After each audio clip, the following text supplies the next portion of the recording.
जैसे कि आप मेरे साथ में यहाँ पर देख रहे होंगे, जैसे ये धुआं निकल रहा है, इसको बोला जाता है स्मोकर। आप सभी लोग को पता होगा कि धुआं क्यों दिया जाता है, मधुमक्खियों को शांत करने के लिए, ना कि भगाने के लिए।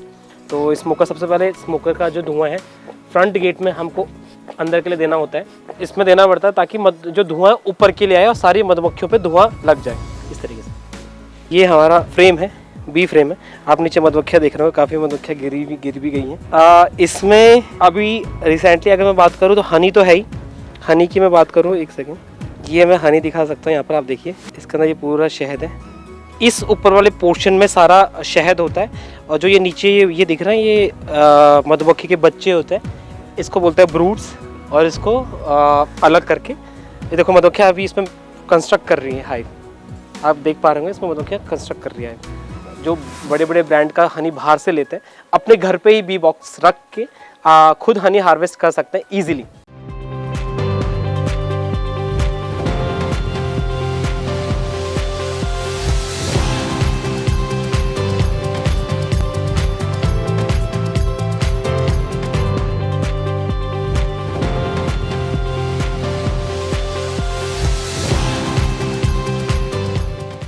बी फार्मिंग, मधुमक्खी पालन, भारत में ये एक तेजी से बढ़ता हुआ उद्योग है।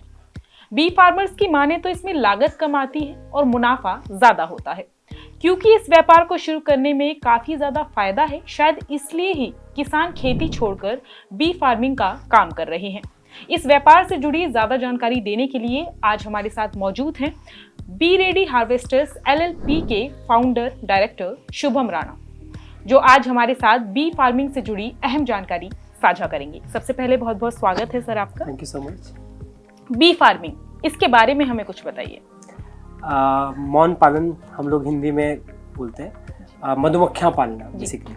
अब मधुमक्खियाँ पालने के अलग अलग तरीके हैं। कुछ पुरानी परंपरा के अनुसार मधुमक्खियाँ पाली जाती है, कुछ नए तरीके से। हम लोग जो काम कर रहे हैं उसको बोलते हैं scientific bee keeping. Scientific bee keeping में क्या होता है कि एक बॉक्स होता है, उसमें डिफरेंट चैम्बर्स होते हैं, डिफरेंट फ्रेम्स होते हैं। बेसिकली एक कंप्लीट साइंटिफिक तरीके से मधुमक्खियों को अपने अनुसार ढालना और उन बॉक्सेस से ज़्यादा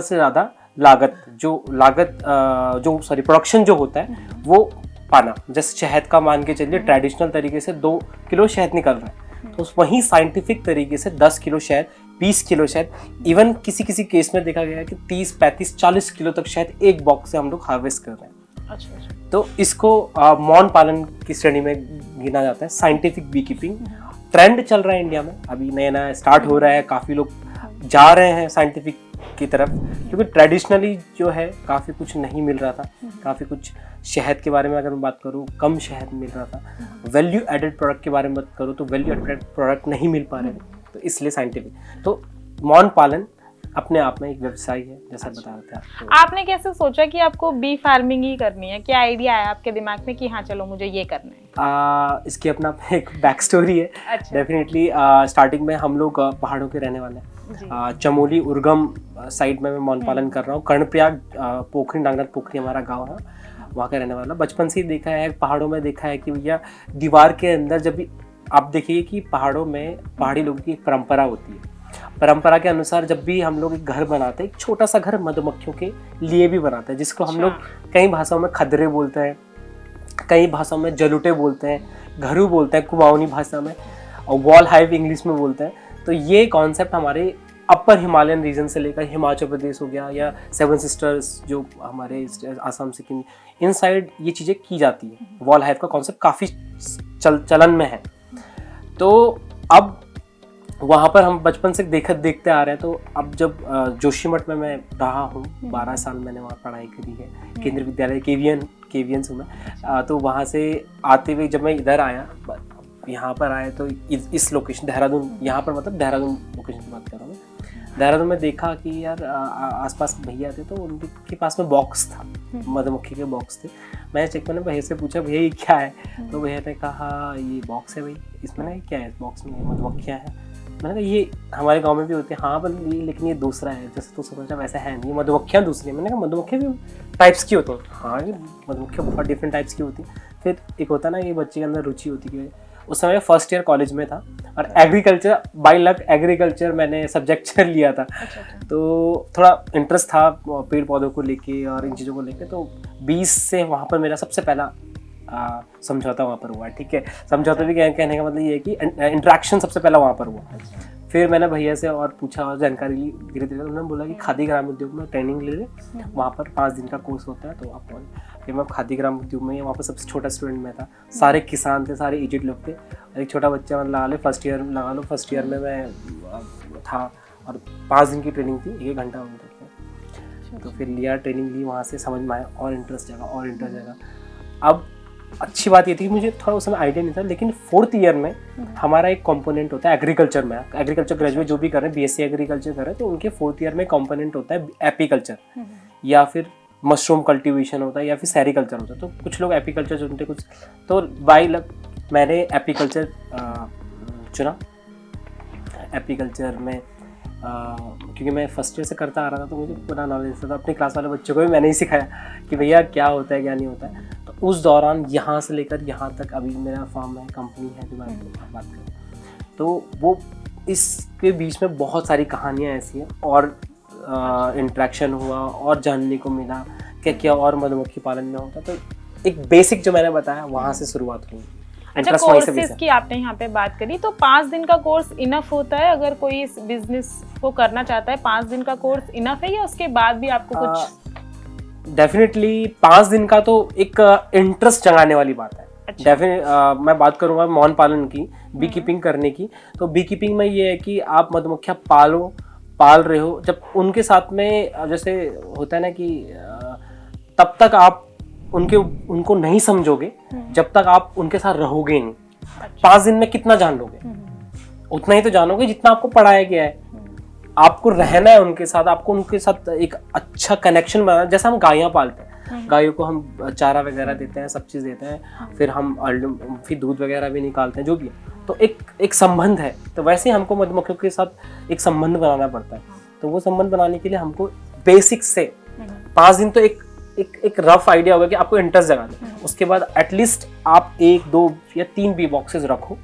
3 बी बॉक्सेस रखने के बाद अपने घर में करो, मधुमक्खी को समझो कब काटती है कब नहीं काटती है। अच्छा। और किस तरह की रानी क्या होती है, वर्कर क्या होते हैं, शहद कैसे निकलता है। हाँ। जब शहद नहीं निकलता तब मधुमक्खियाँ क्या करती है। अच्छा। तो ये अपने आप में बहुत फैसिनेटिंग है, बहुत ज़्यादा फैसिनेटिंग है। मधुमक्खी के साथ रहने लग गए तो आपको समझ में आ जाएगा कि मधुमक्खियाँ जेन्युइनली कितनी फैसिनेटिंग इंसेक्ट है, कितना फैसिनेटिंग। अब लगा ना पूरे इंसेक्ट में सिर्फ एक मधुमक्खियाँ हैं जो हमको सीधे तौर पे इकोनॉमिक पर्पस पे मतलब वो फायदा देती है ना। मधुमक्खियाँ ही एक ऐसे इंसेक्ट है। तो इस 5 दिन प्रैक्टिकली मैं बोलूँ कि 5 दिन इनफ नहीं है। डेफिनेटली आपको उसके साथ जीना पड़ेगा। 1 साल 2 साल आपको बॉक्स रख के आपको प्रैक्टिकल करना पड़ेगा। 5 दिन जस्ट फॉर ये है कि आइडिया हो जाए और जस्ट ये है कि आपको एक इंटरेस्ट जगाने वाली बात है, एक इंटरेस्ट आ जाएगा। देखिए यहाँ पे बिजनेस की बात हो रही है बहुत देर से, और किसी भी बिजनेस को शुरू करने के लिए आपको इन्वेस्टमेंट चाहिए होती है। तो अगर हम इस बिजनेस की बात करें, वैसे तो हमने जितना जाना है कि कम लागत का बिजनेस है, फिर भी आप बता दीजिए एक बार कि कितना इन्वेस्टमेंट आपको लगेगा इसमें अगर आप इस बिजनेस के लिए इंटरेस्ट रखते हैं। वैसे काफी लोग बोलते हैं कि भैया आपने हमसे भी क्वेश्चन पूछते हैं कि भाई आपने कैसे किया, क्या किया स्टार्ट, जैसा आप पूछ रहे हैं। तो सबसे पहले बात करूँ मधुमक्खियाँ की। मधुमक्खियों को डेफिनेटली आज के टाइम पे जो मधुमक्खियाँ पाली जा रही है, एपिस मेलिफेरा स्पीशीज का नाम है, यूरोपियन भी है, एपिस मेलिफेरा साइंटिफिक नेम है मधुमक्खी का। जैसे मैंने बात करी थी जर्सी गाय हो गया और बद्री गाय हो गया। बद्री हमारे पहाड़ों में पुराने टाइम से चली आ रही है, वैसी जर्सी गाय। ये मान के चलिए जो एपिस मेलिफेरा है ये यूरोप से इंडिया में लाई गई है फॉर प्रोडक्शन बेसिस। इसका प्रोडक्शन अच्छा है इसलिए लाई गई है। तो इसका जो इन्वेस्टमेंट है, एक बी बॉक्स आपको 4,000 to 5,000 रुपीज़ बॉक्स मिलता है विद बीज, विद मधुमक्खी के साथ में 5,000 का एक डब्बा मिलता है, बॉक्स मिलता है, जिसमें कि आपको 9 फ्रेम की मधुमक्खियाँ मिलेंगी, क्वीन मिलेगी, सब चीज़ मिलेगा।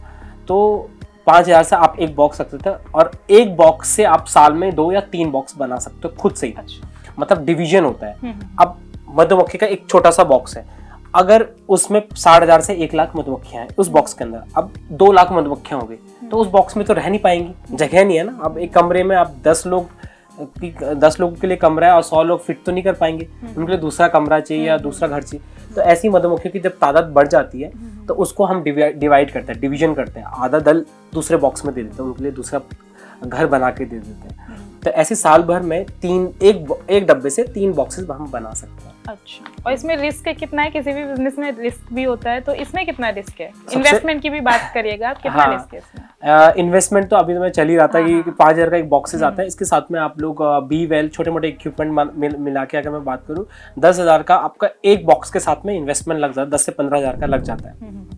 15,000 मिनिमम मतलब एक बॉक्स अगर स्टार्ट करना है। अगर बड़े लेवल पे करना है, धीरे धीरे नहीं चलना, सडन करना है, तो फिर वो 5,000 इंटू जितना मल्टीपल आपको बॉक्सेस रखने हैं वो कर लीजिए। रही बात बिजनेस के लिए आजकल सब आपको पता है, यूथ की अगर मैं बात करूँ, सब आजकल के ट्रेंड क्या चल रहा है सबको पता है। इंस्टाग्राम चल रहा है, थ्रेड चल रहा है, जो भी चीज़ चल रही है, रील्स चल रही है, शॉर्ट्स चल रहे हैं। तो अलग अलग चीज़ों के हिसाब से मैं बात करूँ तो ये सारी चीज़ें चल रही हैं। हमने भी यही किया था। इन्वेस्टमेंट अब सेल्स के लिए कोई वो ज़रूरत नहीं अभी इस लेवल पे तो नहीं होती है। जब आप स्टार्ट कर रहे होते, स्टार्ट करने के लिए आपको धीरे धीरे करके स्टार्ट करना होता है, एकदम से सारा पैसा नहीं लगाना होता। वो किसी बिजनेस का रूल है। तो इन्वेस्टमेंट मैंने आपको बता दिया। रही बात रिस्क की, सबसे बड़ा रिस्क तो ये मधुमक्खियों काटने का। सभी लोग सबसे ज़्यादा क्वेश्चन मेरे को ये है, मधुमक्खियाँ नहीं काटती? अरे आपको मधुमक्खियाँ नहीं काटती? तो मैं एक बात बताना चाहता हूँ, नॉलेज इज़ पावर। आपको पता है अगर कि मधुमक्खियाँ कब काटती है, कब नहीं काटती है, किस सिचुएशन में काटती है, तो डेफिनेटली आपको जब पता है ये चीज़ कि कब काट रही कब नहीं काट रही, तो आप इजीली काम कर पाओगे। और सबसे बड़ी चीज़ हम बी वेल यूज़ करते हैं। आप ज़्यादा से ज़्यादा अब साइंटिफिक बी कीपिंग की मैं बात कर रहा हूँ, तो इक्विपमेंट्स यूज़ करो ना। जैसे बी वेल है, सर की टोपी में बोलता हूँ, तो सर बच गया तो आप कहीं ना कहीं कॉन्फिडेंस आपके अंदर आ गया कि आप मधुमक्खी का फ्रेम उठा रहे हो और मधुमक्खियाँ पाल रहे हो, कॉन्फिडेंस बूस्ट करता है। तो आप सारे इक्विपमेंट पहनो, जो भी आपके इक्विप है, हाथ के ग्लव्स पहनो, तो और अच्छे से काम कर लोगे। तो ये चीज़ की बात है। पहला रिस्क मैंने आपको मौन पालन के रिलेटेड बताया। दूसरा रिस्क अब बिजनेस को लेके क्या रिस्क है, या बी कीपिंग एक ऐसा सेक्टर है जो मौसम पे, क्लाइमेट पे बहुत डिपेंड करता है। अब कभी कभार एज अ बी कीपर मैं बात करूँ, अभी क्लाइमेट चेंज बहुत हो रहा है, बेमौसम बारिश हो रही है, कभी ठंड ज़्यादा हो रही है, कभी धूप ज़्यादा हो रही है। ये सारी चीज़ें अभी चल रही हैं सिचुएशन में, करंट सिचुएशन में। तो रिस्क फैक्टर है, डेफिनेटली रिस्क फैक्टर है। अगर आप डिपेंड हो सिर्फ शहद पे, अगर आप डिपेंड हो सिर्फ किसी और चीज़ पे, मौन पालन पे। लेकिन अगर आप साइड बाय साइड इसके अलावा मौन पालन से मिलने वाले अदर प्रोडक्ट्स पे भी काम करो। अब जैसे मान के चल लीजिए बीज वैक्स है। बीज वैक्स मधुमक्खी का मोम होता है। आपको ये जान के हैरानी होगी, मोम से 100+ प्रोडक्ट बनाए जा सकते हैं। लिप बाम, पाँव की क्रीम, फुट क्रीम जिसे बोली जाती है, लिपस्टिक जो लड़कियां यूज़ करती है वो भी बीज वैक्स का बेस होता है। सोप बीज वैक्स से बन सकते हैं, रैपिंग शीट बीज वैक्स से बन सकती है, ना जाने शैम्पूज बीज वैक्स से बन सकते हैं, दवाइयों में बीज वैक्स इस्तेमाल होता है। तो इतनी सारी जगह बीज वैक्स का इस्तेमाल होता है, तो उन पे भी काम करना शुरू करिए ताकि आप सिर्फ शहद पे निर्भर ना रहें। जिस साल मौसम खराब हुआ उस साल आप बीज वैक्स का काम करिए।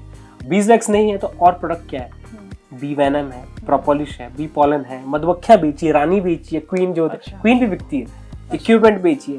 तो ये सारा ओवरऑल पैकेज मिला के आप कहीं ना कहीं रिस्क फैक्टर को अपना कम कर लोगे। इन फ्यूचर आपको क्या लगता है, लोग कितना और इस चीज को अपनाने वाले हैं, इसकी तरफ अपना रुख करने वाले हैं, देखिए, और ये कितना अच्छा होगा उनके लिए? ये तो बहुत अच्छी बात रहेगी। ये सिर्फ उनके लिए अच्छी बात नहीं रहेगी, ये बेसिकली एग्रीकल्चर प्रोड्यूस के लिए भी बहुत अच्छी चीज़ रहेगी। जैसे मैंने बताया 70 to 75% पॉलिनेशन सिर्फ मधुमक्खियाँ करती है। आप समझ रहे हैं, 75% पॉलिनेशन, यानी कि अगर मधुमक्खियाँ मर गई तो 4 साल बाद इंसान भी विलुप्त होने की कगार पे हो जाएंगे, मर जाएंगे। सिंपल आम भाषा में बोलो तो क्यों? क्योंकि अगर पॉलिनेशन नहीं होगा, जब तक मधुमक्खी एक फूल से दूसरे फूल पे नहीं बैठी तब तक वो फूल फल में विकसित नहीं होगा, फल नहीं बनेगा। और फल नहीं बनेगा, जैसे सेब है, सेब पे क्या हो रहा है कि फल आता है, वो फूल आता है, मधुमक्खियाँ बैठती है, परागण करती है, पॉलिनेशन करती है और फिर फल की उत्पत्ति होती है। अगर मधुमक्खियाँ नहीं रहेंगी तो 75% वो जो फल है वो होगा ही नहीं। आप समझ रहे हैं? तो स्कार्सिटी हो जाएगी, खाने की कमी हो जाएगी, सब्जियां जो होती है, फल होते हैं, ये सारे धीरे धीरे, दाल वगैरह जो होती है धीरे धीरे कम होते रहेंगे, तो फिर खाने की कमी हो जाएगी। तो ये सब डिपेंड है मधुमक्खियों पे। इतना कुछ कर सकता है हमारा यूथ जो है, एग्रीकल्चर जो अभी लोग पढ़ रहे हैं। डेफिनेटली आप लोग सिर्फ वो मधुमक्खी के फेयर हटाइए, आप बहुत अच्छा करेंगे। इंडिया के पास 90% स्कोप है, सिर्फ 10% बी कीपिंग हो रही है आज के टाइम पे इंडिया में। 90% खाली है हमारा इंडिया, तो हमारा यूथ कर सकता है। मैं भी उस दौड़ में, रेस में हूँ, और आप लोग भी आइए, बहुत स्कोप है, कोई कंपटीशन नहीं है, कोई कुछ नहीं है, आप करो और बहुत कुछ कर सकते हैं। जी, काफ़ी कुछ बता दिया आपने। तो ये थे हमारे साथ मिस्टर शुभम राणा, जिन्होंने बिजनेस से जुड़े न्यू ट्रेंड के बारे में हमें जानकारी दी, बी फार्मिंग के बारे में हमें बताया। जाहिर सी बात है इनके द्वारा दी गई जानकारी आपके ज़रूर काम आने वाली है। धन्यवाद।